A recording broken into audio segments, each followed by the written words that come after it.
നമസ്കാരം. കഥയല്ലത് ജീവിതത്തിലേക്ക് എല്ലാവർക്കും സ്വാഗതം. അമൃത ടിവിയും കേരള സ്റ്റേറ്റ് ലീഗൽ സർവീസസ് അതോറിറ്റിയും ഒന്നിക്കുന്ന ഈ പരിപാടിയിൽ ഇന്ന് നമുക്ക് നിയമസഹായം നൽകുവാൻ ഇവിടെ എത്തിച്ചേർന്നിട്ടുള്ള KELSA panel members, judicial member ബഹുമാന്യ judge Shri Ananthakrishnan, advocate member Shrimati Sindhu Gopalakrishnan, സാമൂഹ്യ പ്രവർത്തകൻ ശ്രീ ശിവദാസ്. എല്ലാവർക്കും സ്വാഗതം.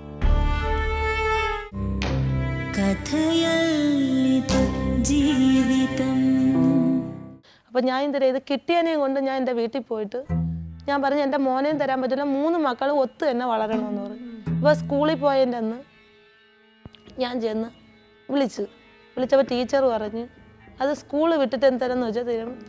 ഞാൻ വിളിച്ച് എൻ്റെ മോൻ ഇത്തിരി കരയൊക്കെ ചെയ്ത് പാപ്പായും വിട്ട് വരൂലെന്ന് പറഞ്ഞ് ഞാൻ അങ്ങനെ കൊണ്ടുപോയിട്ട് വണ്ടി കയറിയപ്പോൾ എൻ്റെ ഭർത്താവിനെ ഞാൻ വിളിച്ച് പറഞ്ഞു ഇത് കണക്ക് എൻ്റെ മോനെ ഞാൻ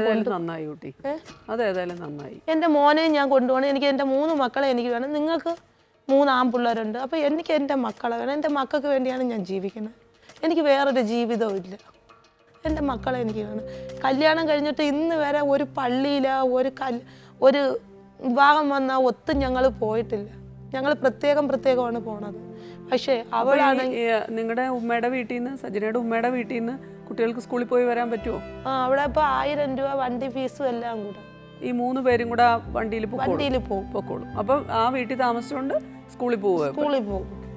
അങ്ങനെ എന്തിനാ ഇത് അവരും ഇത് കണക്ക് പള്ളിയിൽ ഒത്തുപോയി. അപ്പോൾ എൻ്റെ അനിയത്തിയൊക്കെ ഇത് കണ്ടപ്പോൾ എൻ്റെ കൂടെ വിളിച്ചു പറഞ്ഞു ഇത് കണക്ക് അവളും എൻ്റെ മച്ചാന്ന് തന്നെ എൻ്റെ അനിയത്തി വിളിക്കുന്നു, മച്ചായി 3 മക്കളുമായിട്ട് പള്ളിയിൽ നിൽക്കുന്നു, ഇന്ന് വരെയെങ്കിലും നിന്നെ കൊണ്ടുപോയിട്ടുണ്ടോ എന്ന് ചോദിച്ചുകൊണ്ട് ഒരു പെരുന്നാൾ വന്നപ്പം മുണ്ട് ഷർട്ട് ഇതൊക്കെ എടുത്തു കൊടുത്തു. എന്നിട്ട് ഞാൻ പറഞ്ഞു ഇതൊക്കെ മേടിക്കുന്ന തെറ്റാണ് ഞാൻ പറഞ്ഞു.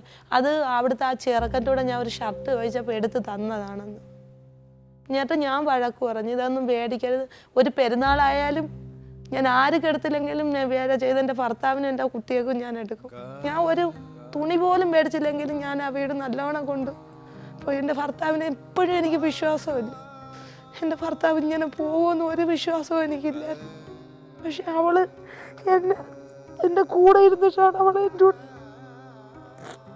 സജിന എന്തായാലും മക്കളെ വിട്ടില്ലല്ലോ, മക്കളെ സജിന കൂടെ ചേർത്ത് നിർത്തിയില്ലേ, അത് കുട്ടികൾ മനസ്സിലാക്കും. എപ്പോഴും വലുതാവുമ്പോൾ അവരുടെ അമ്മയുടെ ഈ ത്യാഗവും ഈ സങ്കടവും ഒക്കെ പിള്ളേർ മനസ്സിലാക്കും. നേരെ മറിച്ച് നിങ്ങൾ ആ മക്കളെ ഉപേക്ഷിച്ച് പോയിരുന്നെങ്കിൽ 2 വർഷം കൊണ്ടുള്ള ഇതാണെന്ന് പറയുന്നത്, പക്ഷെ അങ്ങനെയൊന്നും ഇല്ലെന്നാണ് എൻ്റെ വിശ്വാസം. മക്കൾക്ക് തന്നെന്ന് പറഞ്ഞാൽ ജീവനാണ്. ഇപ്പോഴും അവിടെ വന്നിരുന്നപ്പോഴും ഞാൻ പിള്ളേരോട് പറഞ്ഞു പോയി വാപ്പായെ കാണാൻ പറഞ്ഞു. ഞാനൊരു കേസ് പോലും കുടുംബ കോടതി കേസ് കൊടുക്കാതെ നാണം കെടുത്താൻ വയ്യാത്തോണ്ടാണ്. പക്ഷെ അവളെ എൻ്റെ കൂടെ വെല്ലുവിളിച്ചോണ്ടാണ് ഞാൻ ഇവിടെ തന്നെ ഇത് തന്നത്. കുടുംബ കോടതിയിൽ എന്ത് കേസ് കൊടുത്തില്ല എന്നാ പറയണേ സജിന? മക്കൾക്ക് ചെലവിനും എന്നെ ഇതിനുള്ള ഇതിന്. പക്ഷെ ഞാൻ തെറ്റായിട്ട് ഒരു വഴിവിട്ട് സഞ്ചരിക്കുന്ന ഒരു പെണ്ണല്ല അവിടെ വന്ന ആരും പറഞ്ഞു തരും. പക്ഷെ അങ്ങനെ എൻ്റെ അനിയത്തി വരെ തെറ്റിന് പോയെങ്കിലും ആ ചെറുക്കൻ തന്നെ ഏറ്റെടുക്കുക ഇതൊക്കെ ചെയ്തു. അല്ല സജീന, അപ്പൊ സജീനക്ക് ചെലവ് വേണ്ട? വേണം. തലാക്ക് ചൊല്ലിയോ? ഇല്ല. ഞങ്ങൾക്ക് കൂട്ടിച്ചേർക്കാൻ പറ്റുമോ?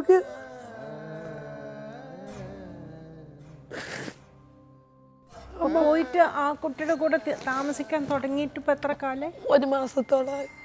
1.5 മാസം. ഇതിൻ്റെ ഇടയിൽ ഈ 1 മാസമാണ് നിങ്ങൾ പൂർണ്ണമായിട്ട് അവരുടെ കൂടെ ആയത്. അതായത് നിങ്ങളുടെ മാമിയുടെ കൂടെയും ഒക്കെ ഒരുമിച്ച്. മാമിയോട് പോയിട്ട് 1 വർഷത്തോളമായി. പക്ഷെ ഇപ്പൊ പൂർണ്ണമായിട്ട് അവളെ കൂടെ ആയിട്ട് 1.5 മാസമായി. അവളെ തുണി വരട്ട് കഴിവുന്നത് ഞാൻ കണ്ടെനിക്ക് അത് കണ്ടപ്പോൾ ഭയങ്കര സങ്കടമുണ്ട്. കുളിക്കാൻ വേറെ വെള്ളം ഞാൻ കോരിക്കൊണ്ട് വെച്ചു കൊടുത്തു. കരയേണ്ട കുട്ടി, ധൈര്യമായിട്ടിരിക്കൂ. എന്തിനെ നമുക്ക് ഫേസ് ചെയ്യാനുള്ളൊരു തൻ്റെ ഇടം വേണ്ടേ, അങ്ങനെ തളരരുത്. പക്ഷെ അവള് വഴിയിൽ ഉപേക്ഷിച്ചിട്ട് ഒരു കാരണവശാലും അവള് പോവരുത്. മരുന്ന് കാലം വരെ നോക്കണം.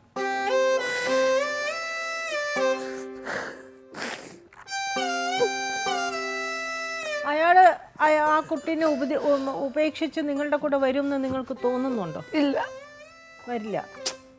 ഇപ്പൊ ഈ ബന്ധം തുടങ്ങിയിട്ട് 2 വർഷമായി. 2 വർഷമായെന്നാണ് പറയുന്നത്. നിങ്ങൾ അറിഞ്ഞിട്ട് ഇപ്പോൾ 1 വർഷം, 1 വർഷത്തോളമായി. എങ്കിലും എന്നിട്ടും മിണ്ടേ സംസാരിക്കുകയൊക്കെ ചെയ്യും. മിണ്ടേ സംസാരിക്കുക. വീട്ടിലേക്ക് വരും, രാത്രി 10 മണിക്ക് വരും, രാവിലെ പോവും. രാവിലെ പോകും. ഞാൻ എൻ്റെ 3 കുട്ടികളെയും കൊണ്ട് ഒറ്റയ്ക്കാണ് കിടക്കുന്നത് ഒരു ഓല കെട്ടിടത്തിൽ. എന്നിട്ട് ഞാൻ എൻ്റെ വീട്ടിൽ പോയില്ല, എൻ്റെ വീട്ടുകാരുടെ ഞാൻ അറിയിച്ചില്ല. സഹി കെട്ടാണ് ഇപ്പൊ ഞാൻ എൻ്റെ വീട്ടുകാരെ അറിയിച്ചത്. നിങ്ങൾ 1 മാസമായി നിങ്ങളുടെ വീട്ടിലേക്ക് പോയിട്ട്? 1 മാസത്തോളം. കുട്ടികളെ ഒക്കെ ആയിട്ട് നിങ്ങൾ നിങ്ങളുടെ വീട്ടിൽ കൊച്ചുങ്ങളെ കൊണ്ടുപോയത് കഴിഞ്ഞ മാസം 22-ാം തീയതിയാണ് കൊണ്ടുപോയത്. ഇപ്പൊ നിങ്ങളും മക്കളും കൂടെ നിങ്ങളുടെ ഉമ്മാന്റെ വീട്ടിലാണ് താമസിക്കുന്നത്. ഉമ്മ വല്ല ജോലിക്കും പോകുന്നുണ്ടോ? ഉമ്മ തൊഴിലുറപ്പിന് പോയിക്കൊണ്ടിരിക്കുന്നു. ഇപ്പൊ ജോലിയൊന്നുമില്ല. ഇല്ല. ഇപ്പൊ നിങ്ങള് വീട്ടു ജോലിക്ക് പോകുന്നുണ്ട്? വീട്ടു ജോലിക്ക് ഞാൻ പോയില്ല. അങ്ങനെ എൻ്റെ ആൾക്കാരെല്ലാരും കൂടെ കൂടി എനിക്കൊരു റൂം ഇറക്കി തന്നു. ഉമ്മച്ചിയാണെങ്കിൽ വാപ്പ മരിച്ചപ്പോൾ എല്ലാരും കൂടെ സഹായിച്ചാണ്. ഈ വയ്യാത്ത കൊച്ചിന്റെ ഇതുകൊണ്ടാണ് ഒരു റൂം ഇറക്കി കൊടുത്തപ്പം വയ്യാത്ത കൊച്ചു ഉപദ്രവിക്കുകയൊക്കെ ചെയ്യും പിള്ളേരായിട്ട്. അത് എന്തിനെങ്കിലും വെച്ചൊക്കെ എറിഞ്ഞൊക്കെ ഇതാക്കി കൊടുക്കും. അതുകൊണ്ടാണ് പിള്ളേർ തീർത്തും വരുന്നില്ല എന്ന് എൻ്റെ കൂടെ പറഞ്ഞത്. അപ്പൊ എൻ്റെ ആൾക്കാരെല്ലാരും കൂടെ കൂടി ഒരു റൂം ഇറക്കി തന്നു. എവിടെ റൂം ഉണ്ടാക്കി തന്നു? എൻ്റെ പെരയിടത്തില്. അത് സജിനയുടെ പേരിലുള്ള പുരയിടം. എൻ്റെ പേര്, അത് എൻ്റെ പേർക്ക് ഉമ്മ എഴുതി തന്ന പെരയിടമാണ്. അപ്പൊ ഏതായാലും കയറി കിടക്കാനൊരു ഇടമായി. ഇടമുണ്ട്. അത് സൊസൈറ്റിയിൽ പ്രമാണം ഇരിക്കുകയാണ്. Cooperative society bank. അത് എന്തിനു വേണ്ടി? വീട് പണിയാനോ? വീട് പണിയാനല്ല, ഇത് കണക്ക് കടബാധ്യതയൊക്കെ ഉണ്ടെന്നും പറഞ്ഞ് പൈസകൾ മേടിച്ച് അവക്ക് കൊണ്ടുവന്ന് വീടും ഇതെല്ലാം വെച്ചു കൊടുത്തു. ഞാൻ ഇതൊന്നും അറിയണില്ല. നിങ്ങളുടെ ഈ ആധാരം അല്ല, നിങ്ങൾ എങ്ങനെ അറിയാതെ പോയി? നിങ്ങളുടെ പേരിലുള്ള പുരയിടം അയാള് വെക്കാൻ പറ്റില്ല. ഞാൻ തന്നെ വെച്ച് കൊടുത്തത് പൈസയൊക്കെ 2 വർഷത്തോളമായി വെച്ച് കൊടുത്തിട്ട്. അത് എടുപ്പിച്ച് തന്നിട്ടില്ല. 2 ലക്ഷം രൂപ. അതെന്ത് പറഞ്ഞിട്ട്? ഇത് കണക്ക് ഇതൊക്കെ കടബാധ്യതയൊക്കെ ഉണ്ടെന്ന്. അവർക്ക് വീട് വെച്ചപ്പോ അവർക്ക് സഹായം ചെയ്തു കൊടുക്കുകയാണ്. അവരൊരു വീട് വെച്ചില്ലേ? വീട് വെച്ചപ്പോ സഹായം ചെയ്തു. ആ സ്ത്രീക്ക് ഭർത്താവില്ല? ഭർത്താവ് ഇവിടെ സ്വഭാവം ഇങ്ങനെ ആയതുകൊണ്ട് ഉപേക്ഷിച്ചു. അവർക്ക് എത്ര ആൺമക്കള്? 3 ആൺപിള്ളേർ. 3 ആൺകുട്ടികൾ. ആൺകുട്ടികളൊക്കെ അവരുടെ കൂടെ താമസിക്കുകയാണ് ഇപ്പൊ. എത്ര പ്രായമുണ്ട് ആ കുട്ടികൾക്കൊക്കെ? മോന് 16, മൂത്ത ഇറക്കന് 16 വയസ്സുണ്ട്. പിന്നെ എന്ത് വന്നാലും നിങ്ങൾ നിങ്ങളുടെ പെൺകുട്ടികളെയും കൊണ്ട് അവിടുന്ന് മാറിയല്ലോ. അത് നല്ല ബുദ്ധിയായി. അത് ബുദ്ധി എന്ന് പറഞ്ഞാൽ അവിടെ കാണിച്ചു കൂട്ടുന്നതൊക്കെ അങ്ങേയറ്റത്തെ ഇതാണ്. അങ്ങനെയാണ് ഞാൻ തീരെ മാറിയത്. എന്റെ പെങ്കൊച്ച് കയറി ചെല്ലുമ്പോഴും അവർ രണ്ടുപേരും ഒത്ത് കട്ടിലിനകത്ത് ഇരിക്കണതും പറയാൻ വയ്യ. അങ്ങനെയാണ് അവിടെ കാണുന്നത്. അങ്ങനെയാണ് ഞാൻ എന്റെ പെങ്കൊച്ചുങ്ങളെയും കൊണ്ട് പിള്ളേരെയും കൊണ്ട് പോയത്. ഞാൻ ഇതുവരെ അവിടെ. അപ്പൊ ഈ 2 ലക്ഷം രൂപ കടബാധ്യത, നിങ്ങളുടെ പേരിലുള്ള വസ്തുവിൽ കടബാധ്യത ഇപ്പോഴും നിലനിൽക്കുക. ആധാരം എടുപ്പിച്ച് തന്നിട്ടില്ല. ഞാനെങ്കിലും ഞാൻ ജോലിയൊക്കെ ചെയ്ത് ഞാൻ പൈസ അടയ്ക്കുന്നുണ്ട്. അത് ശരി.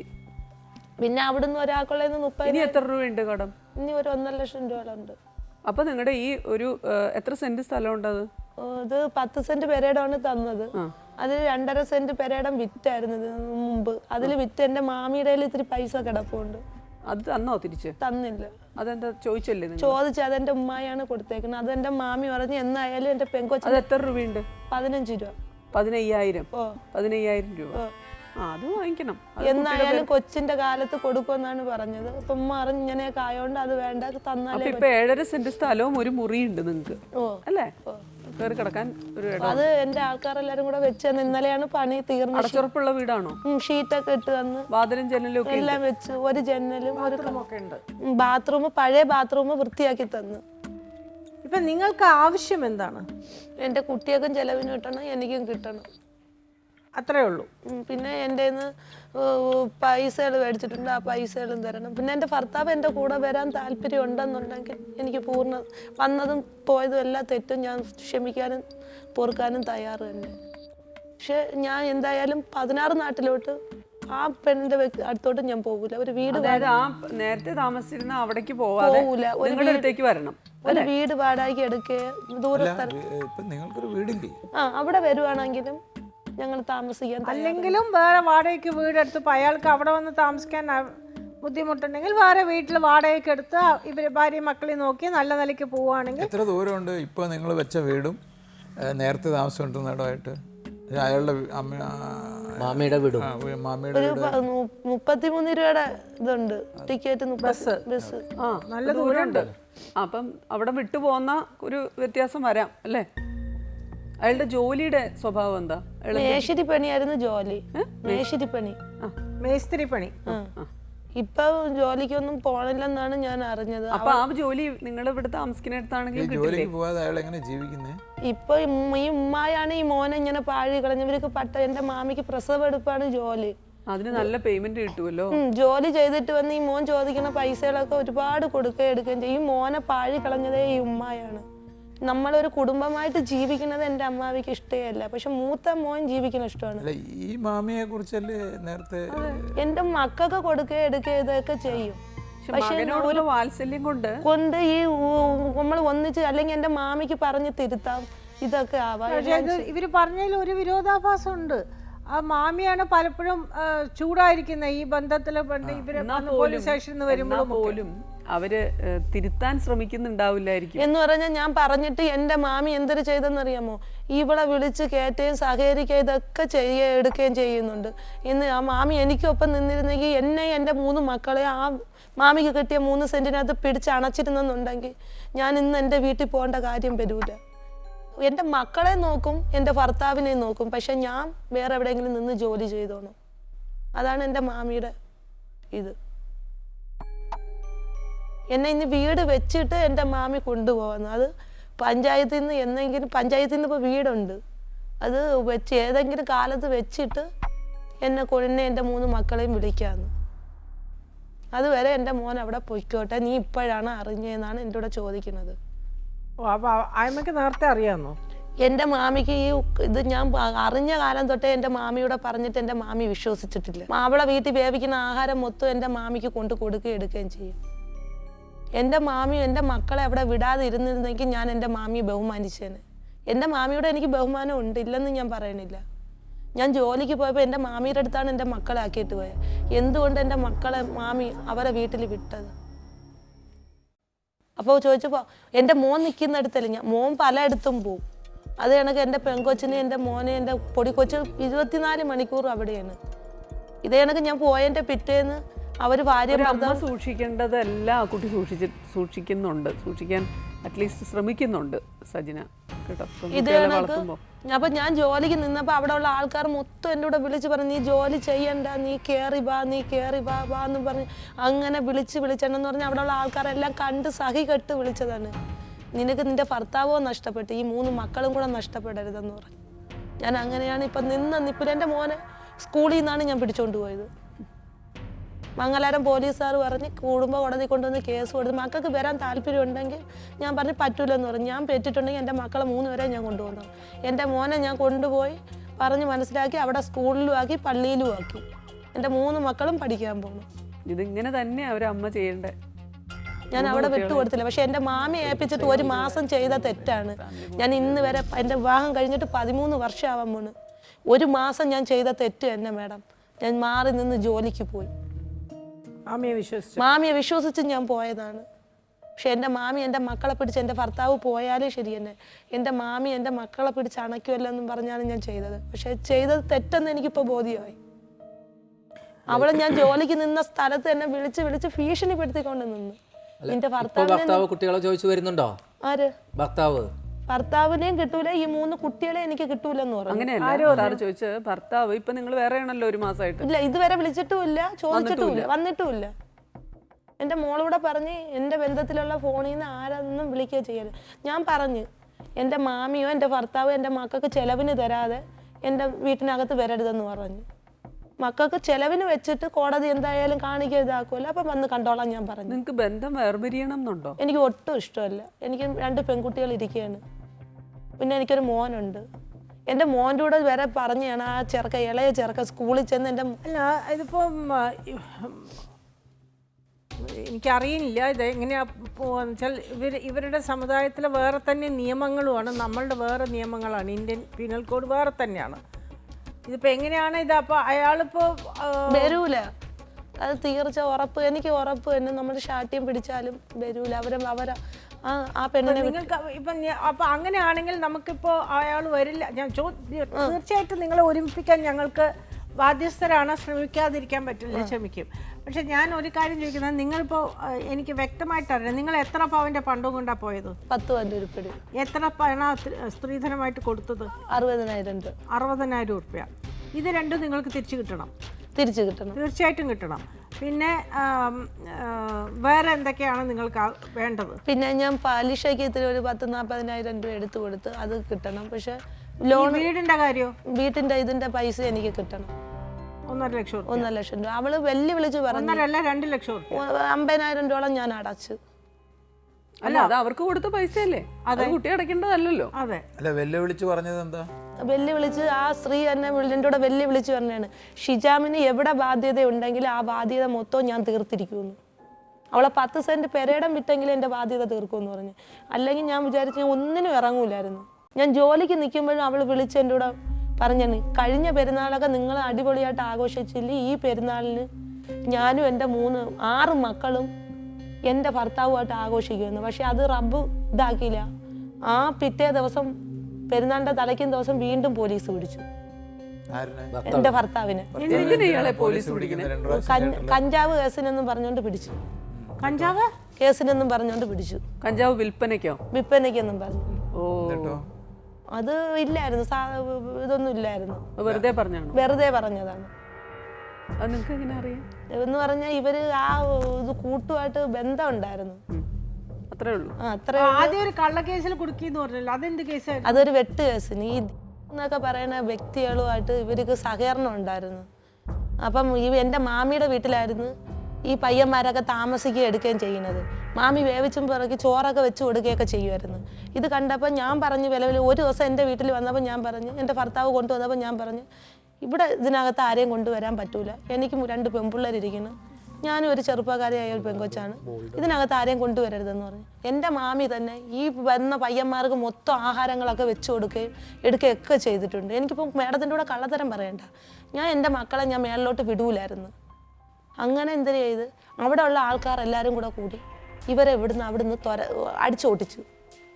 അവിടെ ഉള്ള ഒരു എന്നെ വന്ന ഈ ചെറുക്കനെന്ന് പറയുന്ന ഒരു വ്യക്തി പള്ളു വിളിച്ചപ്പോഴത്തേന് എൻ്റെ ഭർത്താവ് പറഞ്ഞ് അത് ഇയാൾക്കുള്ള കയ്യിലിരിപ്പോണ്ടാണ് പള്ളു വിളിച്ചതെന്ന് എൻ്റെ ഭർത്താവ് പറഞ്ഞു. അപ്പം ഞാൻ എന്ത് ചെയ്ത്, എനിക്ക് ആരും ചോദിക്കാനും പറയാനില്ല എന്നുകൊണ്ട് ഞാനങ്ങ് കളഞ്ഞപ്പോഴത്തേന് ഇത് കണക്ക് മെമ്പറെന്ന് പറയുന്ന ഒരു ചേച്ചി അവിടെ ഉണ്ട്. അപ്പം ഈ പയ്യന്മാർ വൈകുന്നേരം ആയപ്പോൾ ഈ മെമ്പറെ വീട്ടിൽ വന്ന് നടന്ന് ചീത്ത വിളിച്ചപ്പോഴത്തേന് ഈ മെമ്പർ കൊണ്ടുവന്ന് കേസ് കൊടുക്കാതെ അടുത്ത് മൊത്തവും കൊടുത്ത്. അങ്ങനെ എന്തിനു ചെയ്ത് അവിടെ ഉള്ള പയ്യന്മാരെല്ലാവരും കൂടെ കയറി ഇതായി ഇവന്മാരെ അടിച്ച് അവിടുന്ന് ഓട്ടിച്ചപ്പോഴത്തേന് ഇവന്മാർ വൈരാഗ്യം വെച്ച് ആ ഒരു ചെറുക്കൻ്റെ കൈയും വെട്ടി തലയൊക്കെ വെട്ടി, അങ്ങനെ ഒരുപാട് ഇതുണ്ടായിരുന്നു. ഇത് ചെയ്തപ്പോഴത്തേന് അപ്പോൾ എൻ്റെ ഭർത്താവിൻ്റെ വീട്ടിലല്ലായിരുന്നു താമസം. അപ്പോൾ അവിടെ ഉള്ള ആൾക്കാർ എൻ്റെ ഭർത്താവിൻ്റെയും കൂടെ പേര് വെച്ച് കൊടുത്തു. ഭർത്താവിൻ്റെ പേരും കൂടെ വെച്ച് കൊടുത്തപ്പോൾ 1 മാസത്തോളം ജയിലിൽ കിടന്നു. എന്നിട്ട് ഞാനും കൂടെ പോയാണ് എൻ്റെ ഭർത്താവിനെ ഇറക്കിയത്. എൻ്റെ കരം തീർന്ന രസീതും വെച്ച് ഞാൻ വേല ചെയ്യുന്ന പൈസ കൊണ്ടുവന്ന് വക്കീലിനും കൊടുത്ത് അവിടുന്ന് ഇറക്കിയത്. ഇറക്കിയിട്ട് പോകുമ്പോഴാണ് ഈ പെണ്ണിന്റെ തോളത്ത് കൈയിട്ട് പോകണത്. അതിന്റെ ഭർത്താവ് പറഞ്ഞ്, സജീന ഞാനിനി അങ്ങനെയൊന്നും ചെയ്യൂല, എൻ്റെ 3 മക്കളെ നോക്കി ഞാൻ ജീവിക്കാന്ന് പറഞ്ഞു. ഇനി ജയിലിൽ നിന്ന് ഇറങ്ങിയപ്പോഴത്തേന് അവിടെ വന്നിരുന്നു. അവളും ഉണ്ടായിരുന്നു, ജാമ്യം തീർന്ന അവളെ 10 സെന്റിന്റെ കരം തീർന്ന രസീതും ഉണ്ടായിരുന്നു. 2 പേര് വേണമായിരുന്നു. എൻ്റെ കൂടെ വക്കീല് പറഞ്ഞില്ല, എൻ്റെ മാമയും പറഞ്ഞെന്ന് പറഞ്ഞ എൻ്റെ ഞങ്ങൾ കിടക്കണില്ലേ കുടുംബ വീട്ടിലെ കരം തീർന്ന രസീത് ആണെന്ന് പറഞ്ഞു. ഓ, അങ്ങനെയാ ഈ മാമി പറഞ്ഞത്. രണ്ടുപേരും ഒരുമിച്ചല്ല പോയത്, അവര് വേറെ വന്ന് ഇവര് വേറെ പോയി. അല്ല, ഒരുമിച്ച് നിക്കണം. അതെ, ഒരുമിച്ച് പോലീസ് സ്റ്റേഷനിൽ വെച്ചിട്ടാണ് ഈ കുട്ടി അറിയണേന്ന്. ഒരുമിച്ച് നിന്നപ്പോഴേ എൻ്റെ മാമിയോട് ഞാൻ ചോദിച്ചു, മാമി ഇതൊക്കെ ശരിയുള്ള കാര്യമാണ്, മാമിക്കും ഇല്ലേ 3 സെന്റിലെ കരം തീർന്ന രസീത്, ഇവിടെ നിർത്താതെ മാമിക്ക് നിന്നൂടെ എന്ന് കേട്ടപ്പോഴാണ് എൻ്റെ മാമി പറഞ്ഞു അത് വേറൊരാകും മാമി നിന്നെന്ന് പറഞ്ഞു. അങ്ങനെ പറഞ്ഞപ്പോഴാണ് ഞാനും അറിയണേ ഇവരാണ് ഇത് ജാമ്യം നിൽക്കുന്നേന്ന്.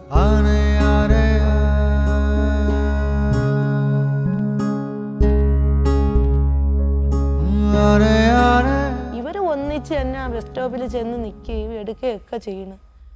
അതും കണ്ടിട്ട് ഞാൻ എന്നിട്ട് സഹിച്ച് പോയിട്ട് ഞാൻ ജോലിക്ക് പോയിട്ട് ഇതേണത് പിറ്റേന്നും കാണുന്ന ചായ കുടിക്കാൻ വന്നാലും ഇവർ 2 പേരും കൂടെ തന്നെ ഒത്തിറങ്ങി വരുന്നത്.